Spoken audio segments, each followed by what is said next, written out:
digamos, para continuar con nuestra descripción de para qué nos sirve esta metodología, necesitamos volver al dominio del tiempo. Entonces, ustedes ya tienen cierta noción de lo que vamos a hacer. Específicamente vamos a referirnos a la antitransformada de Laplace. Y para eso vamos a referirnos a tres notas complementarias, que son las que están con numeración 72 hasta la 74. Entonces vamos a pasar, digamos, a concentrarnos en estas definiciones que les propongo. Lo que resulta es que al modelar estas ecuaciones matriciales, típicamente nos concentramos por detrás en definir cuánto vale una tensión o cuánto vale una corriente. Y entonces, como digo, cuando resolvemos estas ecuaciones, lo que típicamente encontramos es un cociente de polinomios, tal como se ve en esta nota complementaria número 72. Entonces, si es un cociente de polinomios, bueno, fíjense cómo, digamos, en función de los ejemplos que estuvimos viendo, determinar, por ejemplo, cuánto vale I sub 1 sería encontrar el determinante de la matriz sustituta y dividirlo por el determinante de esta matriz, podríamos decir, de impedancia que hemos llegado a elaborar antes. Entonces, a su vez, por ejemplo, el determinante de la matriz de impedancia es el producto de esta diagonal por el producto de esta segunda diagonal.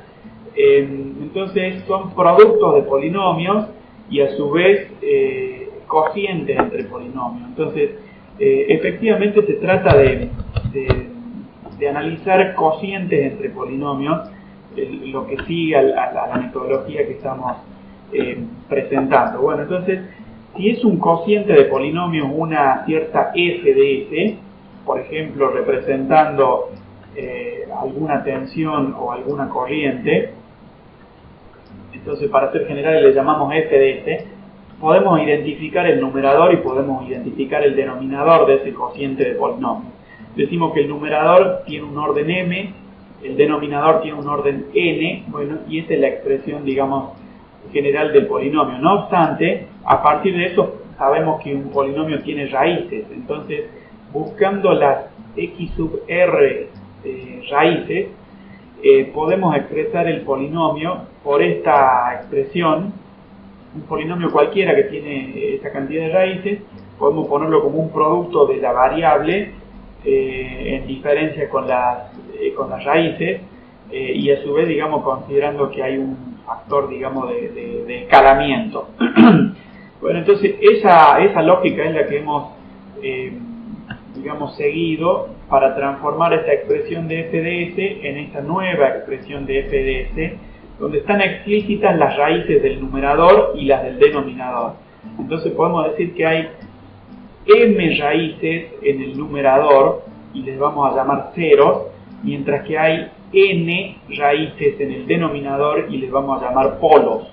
Entonces fíjense, bueno, que este factor b sub m sigue apareciendo acá, a sub n sigue apareciendo acá, y se corresponde con ese factor k que habíamos bueno, citado previamente. Entonces lo que hicimos es ver cómo esta expresión, que es un cociente de polinomios en S, obedece a esta formulación matemática, frente a lo cual quedan, digamos, explícitos los ceros y los polos. Bien, a partir de eso podemos ver lo siguiente: si hay n polos, nosotros podemos, digamos, consecuentemente llegar a expresar este cociente de polinomios como una suma de fracciones parciales. Esa suma de fracciones parciales, fíjense cómo hace que ahora nuestra f de s tenga una suma de términos, donde cada uno de los términos es la diferencia entre la variable s y alguno de los n polos. Bueno, entonces, digamos, lo que buscamos es que a la antitransformada de Laplace, que estamos tratando de caracterizar en estos minutos, a la antitransformada de Laplace la podamos buscar en una tabla, de forma, digamos, que no tengamos que calcularla resolviendo la integral, etcétera, sino que la podamos encontrar directamente en una tabla. Bueno, entonces para eso nos servía que a la expresión f de s, que era un cociente de polinomios, ahora la expresamos como una suma de fracciones parciales. Bueno, eso en cierto contexto se llama desarrollo de Heaviside, donde los coeficientes de esta suma, perdón, los numeradores de cada una de estas fracciones parciales son k sub 1, k sub 2 hasta k sub n, que genéricamente le podemos llamar k sub i, y se calcula por medio de este límite. Bueno, entonces, luego de eso lo que podemos ver es que si desde la f de s tratamos de pasar por medio de la antitransformada, si desde la f de s tratamos de pasar por medio de la antitransformada de Laplace a una f de t, bueno, esta expresión aparece en la tabla de antitransformadas por medio de una expresión exponencial como esta, k sub 1 por e a la p sub 1. Entonces es evidente cómo este polo pasa a ser digamos, un factor en el exponente de la función exponencial. Este valor k sub 1 aparece también afectando o ponderando la función exponencial. Los k sub i, no me acuerdo si lo aclaré, pero se denominan residuos. Entonces, bueno, entonces lo que quiero decir sencillamente es que ante la posibilidad de haber manipulado nuestro cociente de polinomios, que era f de s, para establecer una suma de fracciones parciales, el resultado es que la antitransformada no necesitamos calcularla resolviendo una integral. De hecho, incluso el punto de partida de todo esto fue abstraernos de las ecuaciones diferenciales, es decir, no manejar integrales y diferenciales, sino manejar la transformada de Laplace, que es lo mismo que decir manejar expresiones polinómicas. Bueno, entonces nos abstraemos de toda esa operatoria de integrales gracias a haber encontrado una expansión en fracciones parciales que mediante una tabla directamente nos hace encontrar la f de t como una suma de términos. Bueno, ¿qué términos aparecen en esta suma? Depende evidentemente de la suma de fracciones parciales, pero todo lo que necesitamos saber está, yo diría que casi completamente resumido, o bien completamente resumido, en unos cuantos conjuntos de valores de antitransformada, los cuales los tenemos en la nota complementaria número 74. Bueno, entonces esta está escrita con cierta improlijidad. Hay tablas de antitransformada, digamos, que circulan en muchos lugares, en internet por ejemplo, muchas son gratuitas. Entonces, digamos, conociendo estos pocos valores de antitransformada, podemos resolver en líneas generales cualquier problema de los que nos interesa a nosotros respecto de decir cómo cambia la corriente instantánea o cómo cambia la tensión instantánea o incluso la potencia instantánea frente a un comportamiento transitorio. Bien, entonces con eso tenemos más o menos descrito lo que serían las herramientas de trabajo, es decir, cómo partimos del circuito original, pasamos a su representación operacional, ya sea por la ecuación operacional de equilibrio o también por el circuito operacional equivalente. Luego manipulamos ahí, establecemos la expansión en fracciones parciales y luego hacemos la antitransformada para encontrar la solución. Digamos que hemos ilustrado cómo se usan las herramientas y cómo tienen una cierta coherencia entre sí, pero ahora podríamos ser más prácticos y ver si efectivamente nos sirve y ver de una forma, por su parte, más detallada, digamos, cómo se aplica esta metodología. Así que vamos a hacer ese camino ahora. Si les parece, vamos a tomar como referencia un caso sumamente clásico, que es estudiar la respuesta transitoria de un circuito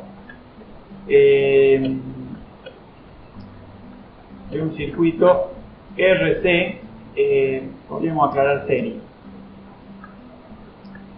Bien, entonces el ejemplo o el caso de análisis sería el siguiente. Vamos a decir que hay una fuente de tensión. Vamos a aclarar, como es típico, digamos, en la simbología de esta temática, vamos a aclarar que el estudio lo empezamos en un cierto instante de tiempo en el que suponemos que se cierra una llave, por ejemplo. Entonces, en T sub 0 suponemos que se cierra esta llave. El circuito es uno de tipo RC. Entonces está el inductor, perdón, está el resistor R, el condensador C, Lo que vemos entonces es que se puede efectivamente analizar la tensión instantánea V sub R de T, es decir, la tensión que se desarrolla sobre el resistor, también la tensión que se desarrolla sobre el condensador respecto de su variación instantánea, pero lo que podemos aclarar para que este circuito, digamos, nos presente tal vez digamos, el comportamiento completo, podríamos suponer que este condensador por alguna razón tenía una cierta tensión inicial que le vamos a llamar V sub 0. Bueno, entonces,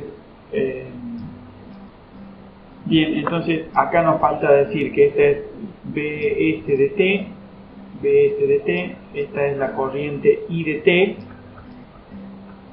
T, bueno, y entonces, para analizar este circuito,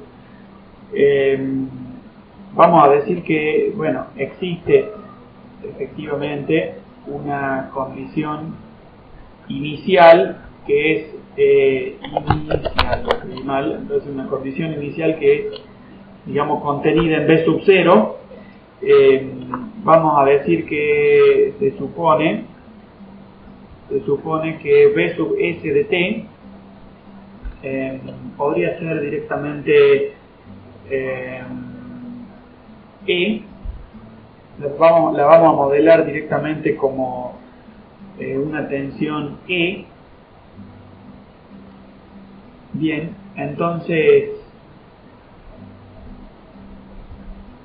bueno, hay un detalle, digamos, si E es una constante, el hecho de que se cierre esta llave en T igual a 0 sería el efecto de escalón, digamos, o sea, hay un escalón de tensión como consecuencia de que esta Bs de T en realidad sería como una fuente de corriente continua. Entonces esta sería como una fuente de corriente continua de intensidad E, o sea, E voltios. No obstante, el efecto, digamos, conjunto de tener esa fuente de tensión continua con esta llave que se cierra en T igual a 0, el efecto conjunto es que podemos decir que la Bs de T la modelamos como E por U de T, donde U de T es la función escalón, que tiene una transformada, digamos, tal como ya vimos en la nota complementaria, tiene una transformada de Laplace 1 sobre S. Bien, entonces este es digamos, el experimento, es el circuito que vamos a tratar de analizar. Bueno, si usamos esta notación que en algunos momentos hemos referenciado, podríamos decir que nos interesaría modelar I de T, queremos modelar I de T y queremos modelar, si les parece, V sub C de T. Estas dos variables queremos modelarlas por medio de esta, digamos, de este conjunto de herramientas que es la transformada de Laplace. Bueno, entonces, para comenzar, tal vez sería, digamos, valioso que nos concentremos en plantear algunas hipótesis. Entonces, vamos a plantear algunas hipótesis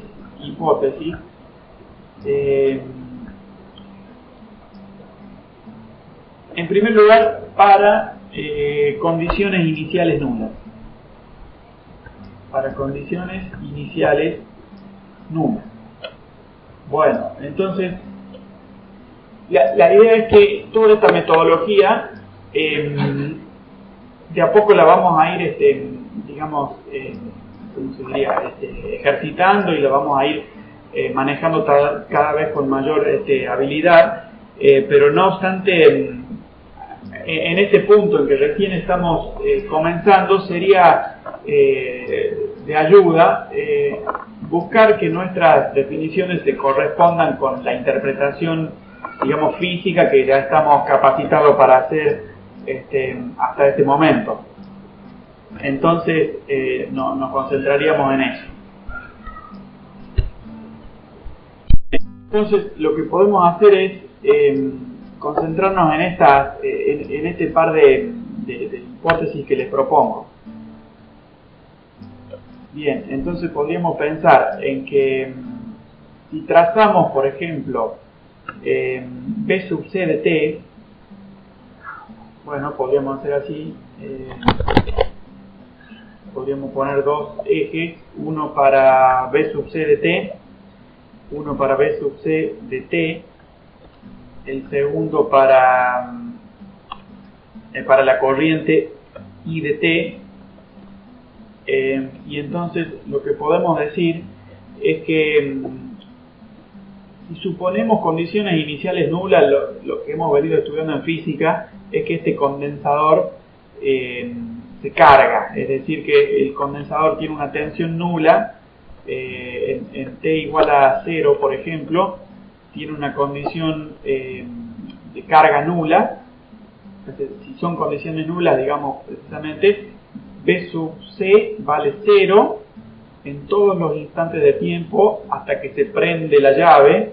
Cuando la llave se prende, bueno, a medida que el tiempo tiende a infinito, la carga va a tender a un valor que sería precisamente el de la fuente. Entonces, la tensión en el condensador va a tender a ser E a medida que el tiempo tiende hacia infinito. Bueno, respecto de la corriente sería, digamos que sería nula. La corriente sería nula mientras la llave está abierta. Cuando la llave se abre, esa corriente va a crecer, digamos, va a tomar un cierto valor, y a medida que el condensador se cargue, esta corriente circularía cada vez menos. O sea, ya sabemos que el condensador en corriente continua, fíjense que acá tenemos una fuente de tensión continua contenida en nuestra interpretación del experimento. Entonces, cuando el condensador se carga, no circula corriente. Eso es equivalente con decir que en régimen el condensador se corresponde con una interpretación de un circuito abierto cuando tenemos una fuente de continua. Entonces, eso significa entonces que la corriente tendería a desvanecerse. Mientras el condensador se carga, la corriente tiende a un valor nulo. Bueno, entonces eso desde la física lo podemos, digamos, justificar con cierto rigor. De cualquier manera, nosotros ahora vamos a tratar de elaborar modelos que justifiquen o que, digamos, analicen este contexto en el que hemos estado trabajando. Bien, entonces a este circuito, para continuar de acuerdo con la metodología que les había propuesto, lo transformaríamos de manera que podamos obtener nuestro circuito operacional equivalente, y para este circuito operacional equivalente, fíjense que no vamos a descartar las condiciones iniciales, porque en este caso la consigna original, digamos, indica que sí hay condiciones iniciales. Bueno, entonces tendríamos que la fuente, si es una función escalón, y si la transformada de Laplace de la función escalón es 1 sobre S, entonces la fuente termina siendo E sobre S. Luego tenemos el resistor, el condensador, el resistor R, el condensador, que lo modelamos en el dominio operacional como 1 sobre S por C. Bueno, ese operacional, digamos, perdón, ese condensador sabemos que tiende a oponerse a las variaciones bruscas de tensión. Con ese criterio podríamos ver cómo tiende a corresponderse, perdón, tiende a oponerse al efecto de EDS. Y con esa regla mnemotécnica o cuasi mnemotécnica podríamos decir que tendemos a recordar que la señal, perdón, la fuente B sub 0 sobre S aparece ahora presente también en el circuito y con una disposición, digamos, contraria a la de la fuente. Bueno, entonces nos queda por decir que acá hay una corriente que es IDS. Esta es la corriente en el circuito operacional equivalente. Podemos ver entonces que hay una tensión B sub R de S, y una tensión B sub C de S, ambas en mayúscula, para enfatizar que nos referimos a su expresión, digamos, en el dominio de la variable de Laplace. Bueno, entonces, viendo la ley de Kirchhoff de las tensiones para este circuito, podemos decir que la suma de las fuentes es E sobre S menos B sub 0 sobre S, y la suma de las caídas de tensión son, bueno, I de S, factor de R más 1 sobre S por C. Con esta expresión podemos decir cuánto vale la corriente. La corriente I de S pasa a ser, bueno, E menos B sub 0 sobre S dividido, lo escribo más claro, entonces E menos B sub 0 de S dividido en R más 1 sobre S por C, frente a lo cual podemos escribir de una manera, digamos, más clara en términos de la expresión matemática. El numerador podría ser directamente E menos B sub 0 y el denominador podría ser S por S más R más 1 sobre S por C. R más 1 sobre S por C. Ahora sí. Bien, entonces a partir de esto, fíjense que en realidad podemos sacar podemos, digamos, reordenar esta ecuación de manera que nos quedaría E menos B sub 0 dividido por R por, bueno, 1 sobre S por, ¿cómo nos quedaría? R ya es el factor común, entonces 1 más 1, ¿cómo sería esto? 1 sobre R por C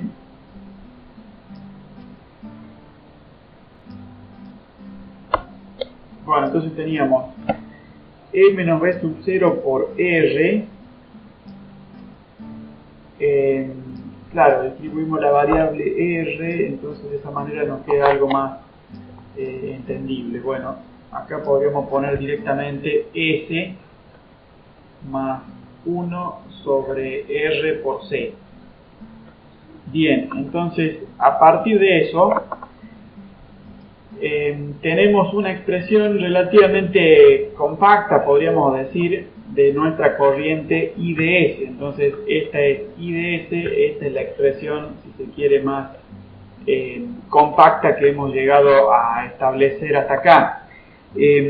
Así que lo que podemos hacer ahora es pasar directamente a la tabla de antitransformada, donde veríamos que existe el siguiente par, es decir, se encuentra lo siguiente. Se encuentra que si una constante A la definimos como el cociente 1 sobre R por C. Entonces podemos ir a una tabla de antitransformadas y ver cómo la expresión 1 sobre S más A tiene una antitransformada, tiene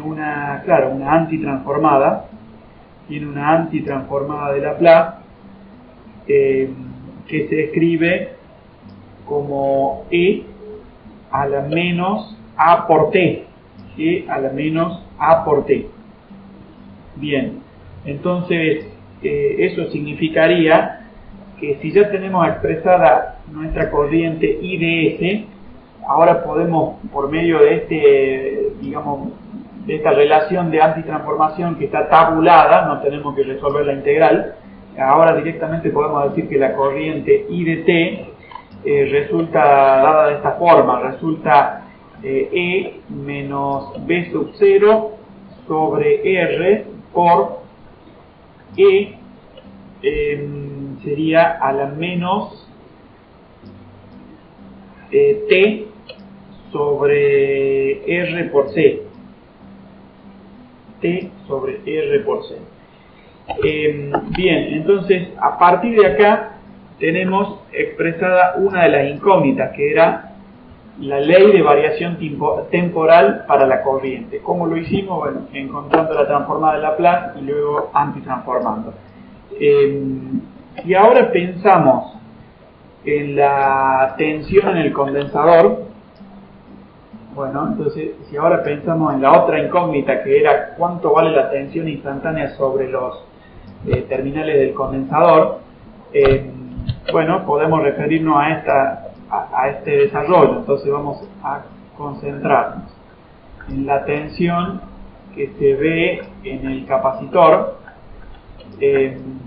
y de esa forma podemos tener en cuenta, bueno, que la expresión era que una B sub C de T, que se desarrollaba, bueno, como 1 sobre C, la integral entre, no sé, menos infinito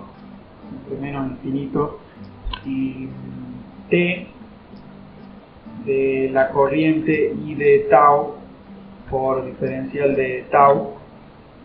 Ponemos este menos infinito, digamos, para seguir la expresión usual en la bibliografía. Nos encontramos entonces que esto ya lo hemos analizado y quedaba resumido en esta expresión operacional: B sub C de S igual a 1 sobre S por C por la corriente expresada en el dominio operacional y sumada con el cociente B sub 0 sobre S. Bueno, entonces vamos a trabajar con esa expresión ahora. Podemos decir que B sub C de S, en este caso es 1 sobre S por C, pero a nuestra corriente IDS la tenemos estudiada previamente, es decir que ahora podemos usar nuestro modelo ya conocido para IDS, el cual era era E menos B sub 0 sobre R, factor de 1 sobre S más 1 sobre RC. Bien, entonces esta era nuestra expresión para IDS, que la completamos con el término B sub 0 sobre S. Bien, a partir de esto resulta lo siguiente, resulta que podemos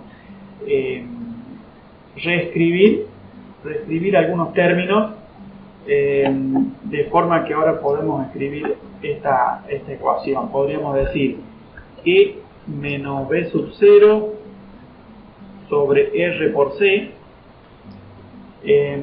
entonces por acá quedaría 1 sobre a la variable S que aparecía en el primer término, 1 sobre S, en el primer factor, digamos, 1 sobre S por C. A esta variable S todavía no la hemos tenido en cuenta, entonces la consideramos ahora S por S más 1 sobre R por C, sumada con B sub 0 sobre S. Bien, entonces fíjense que aquí hay una expresión donde este factor es un cociente entre un polinomio que en el numerador es la unidad y un segundo polinomio donde ya están claras, digamos, las raíces de este polinomio del denominador, es decir, que están visibles en esta expresión los polos de este cociente de polinomio. Bien, entonces vamos a trabajar específicamente, si les parece, con esta expresión que para organizar, digamos, la nomenclatura le podríamos llamar HDS. Entonces vamos a trabajar con esa parte. HDS es parte de nuestra definición de B sub C de S. Entonces vamos a trabajar con esa expresión.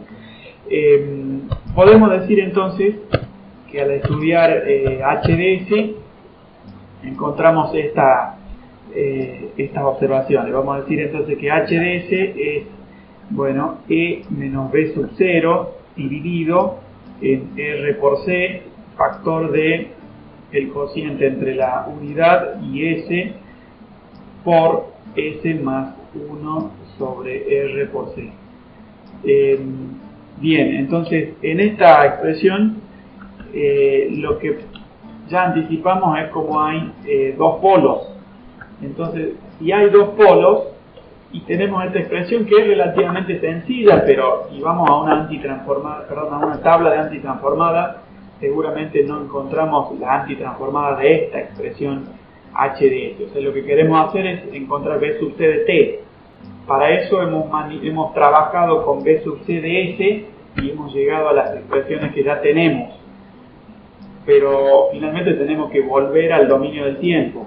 Entonces, a nuestra expresión en el dominio de S tenemos que antitransformarla. Así que esta expresión que tenemos hasta acá, en una tabla de antitransformadas, difícilmente la encontremos.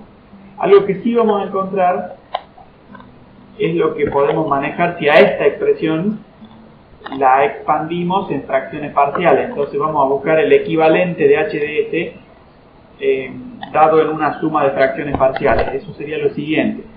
Como hay dos polos, esta HDS resultaría en un K sub 0, que es el residuo para el polo en S, más un K sub 1, que es el residuo para el polo en S, más 1 sobre R por C. Bien, a partir de eso podemos calcular K sub 0 con la regla, digamos, presentada en la nota complementaria 73. Podemos calcular K sub 0 como el límite de S que tiende a 0 para la expresión S por HDS. Bueno, eso sería E menos B sub 0, ¿cómo sería? S por HDS. Bueno, entonces sería, podemos escribirlo como E menos B sub 0.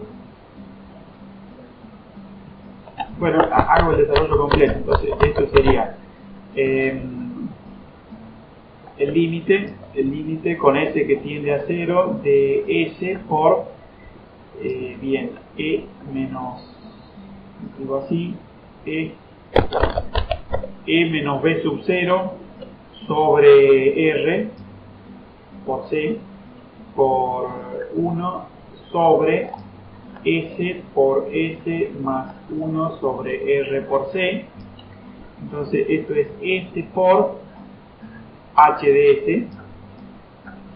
No obstante, evidentemente se puede digamos, simplificar algunas partes. Se puede simplificar esta S con esta otra S. Bueno, y mientras tanto esta S es la que tiende a 0. Bien, ahora podemos escribir una versión más compacta de esta expresión, donde nos quedaría un cociente entre la división E menos B sub 0 sobre R por C y la expresión S más 1 sobre R por C. Bien, entonces, a partir de esto, dado que S tiende a 0, en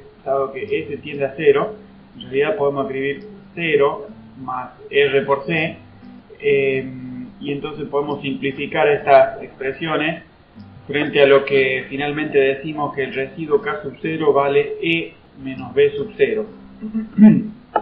Bueno, para seguir ahora podemos concentrarnos en el residuo K sub 1. El residuo K sub 1 es igual, o se define, digamos, como el límite de S que tiende a menos 1 sobre RC, de, bueno, S más 1 sobre R por C, factor de H de S. Así que ahora podemos decir que K sub 1 queda definido como, bueno, E menos B sub 0. E menos B sub 0 era una fracción, dividíamos por RC, y a su vez dividimos por S, entonces, no sé, podríamos escribir dividido en S, mientras que en realidad S tiende a menos 1 sobre RC. Así que con esto podemos simplificar una vez más, simplificamos acá, entonces de esta manera quería decir, nos queda que el residuo K sub 1 es menos E menos B sub 0. Evidentemente el signo menos se puede distribuir. Por último podemos decir que H de S se expresa por medio de una suma de fracciones parciales, donde el primer residuo es E menos B sub 0 y el polo es en 0, y el segundo término depende del polo en 1 sobre R por C. El residuo es E menos B sub 0 negativo. Entonces nos queda esta expresión para desarrollar el H de S como una suma de fracciones parciales. Este era K sub 0, y esta expresión con el signo negativo, digamos, incluido, era K sub 1. resalto eso. Podemos ahora, por supuesto, componer los resultados en búsqueda de mejorar nuestra expresión para B sub C de S. Esta había estado dada por H de S, más el término B sub 0 sobre S. Entonces ahora podemos escribir que B sub C de S es, bueno, E menos B sub 0, E sobre S, menos B sub 0 sobre S. Podemos escribir menos E menos B sub 0, dividido en 1 más, perdón, en S más 1 sobre R por C. Bueno, esta primera composición pertenecía a la expresión de H de S, pero H de S se sumaba con el factor B sub 0 sobre S para definir B sub C de S. Así es que podemos simplificar este término con este otro, y de esta manera nos queda la expresión, digamos, simplificada, si se quiere, para B sub C de S, donde encontramos que queda dada por el término E sobre S menos E menos B sub 0, dividido en S más 1 sobre R por C. Esta es nuestra expresión, donde podemos hacer algunas interpretaciones por medio de la tabla de antitransformadas de Laplace. Entonces, esta expresión es específicamente la función escalón, mientras que a esta expresión la podemos encontrar, digamos, correspondiendo con una función exponencial. Así que escribimos ahora, digamos, como la antitransformada de esta función b sub c de s se puede encontrar, digamos, con ayuda de una tabla de antitransformada. Deberíamos decir directamente entonces que b sub c de t es dada por la antitransformada de Laplace de la función b sub c de s, lo cual resulta en una suma de dos términos. El primero es la función escalón, es decir, e por u de t.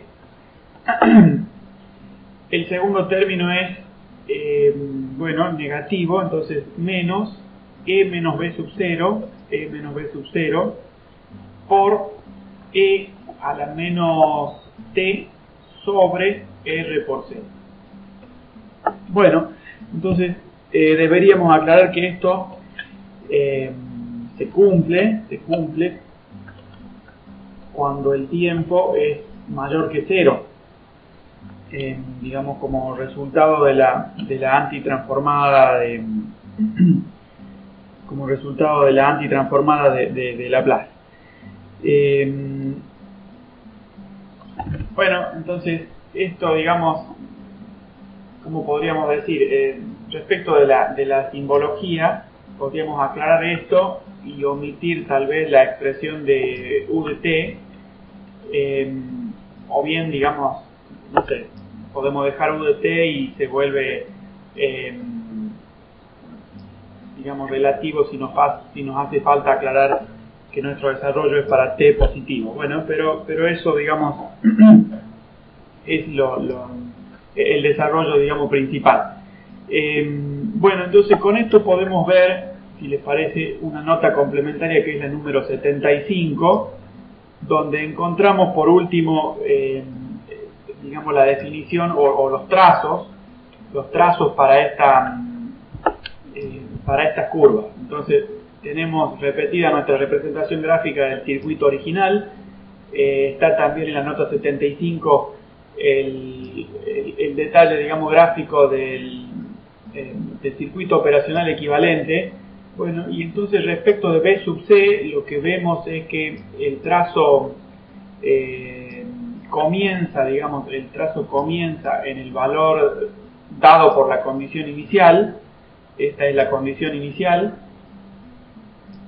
Entonces la tensión en los terminales del condensador comienza en el valor que indica la condición inicial y termina en el valor de la fuente. Bueno, respecto de la corriente, se cumple también la hipótesis que habíamos estudiado, de que originalmente está en 0, luego la corriente crece hasta un cierto valor, que es E menos B sub 0 sobre R, y luego desciende nuevamente hasta 0. Si repasamos nuestra definición para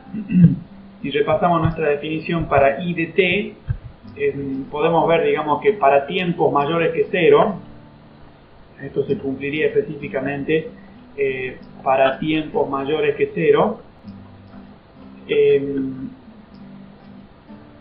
la ley de variación es exponencial, y entonces cuando el tiempo vale 0, efectivamente la corriente toma este valor E menos B sub 0 sobre R, que es lo que tenemos representado en este detalle, digamos, gráfico. E menos B sub 0 sobre R es el valor inicial de la corriente cuando el tiempo vale 0. Bueno, luego hay un detalle específico, y es esta variación del 63%, que ocurre específicamente cuando se encuentra la expresión E a la menos 1. Entonces esta expresión,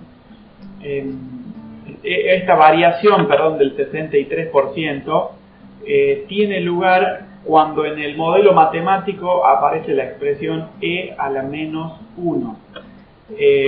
Y en ese contexto encontramos, bueno, que digamos, comparando con el detalle de la ecuación, el tiempo tiene que valer R por C para que en el modelo matemático aparezca este factor e a la menos 1. Entonces, bueno, eso da lugar a la existencia de una constante de tiempo que vamos a estudiar en la próxima clase. No obstante, me gustaría, digamos, resaltar cómo todas estas curvas que hemos venido, digamos, trabajando hasta acá, son realmente, digamos, coincidentes con las representaciones de nuestras hipótesis, digamos, esas gráficas que hicimos para analizar las hipótesis. Bueno, con esto podemos terminar la clase número 5. Básicamente hemos completado nuestro estudio de las caídas de tensión en los elementos R, L y C, respectivamente. Hemos estudiado la B sub RDS, la B sub LDS, eso en la clase número 4. En esta clase específicamente estudiamos la caída B sub CDS. Luego hemos planteado cómo la transformada de Laplace podía digamos, evitarnos la necesidad de trabajar con ecuaciones diferenciales, y a su vez hemos planteado cómo desde la transformada de Laplace, por medio de la expansión en fracciones parciales o el desarrollo de Heaviside, podíamos buscar una definición de la antitransformada de cada término, y a eso lo hemos usado como herramienta para finalmente estudiar la respuesta transitoria de un circuito RC. La configuración RC es una sumamente importante, pero hay otras como la configuración RL o la configuración RLC. Bueno, todo eso lo vamos a seguir en la clase número 6. Entonces termina la clase número 5 y seguimos en otra sesión.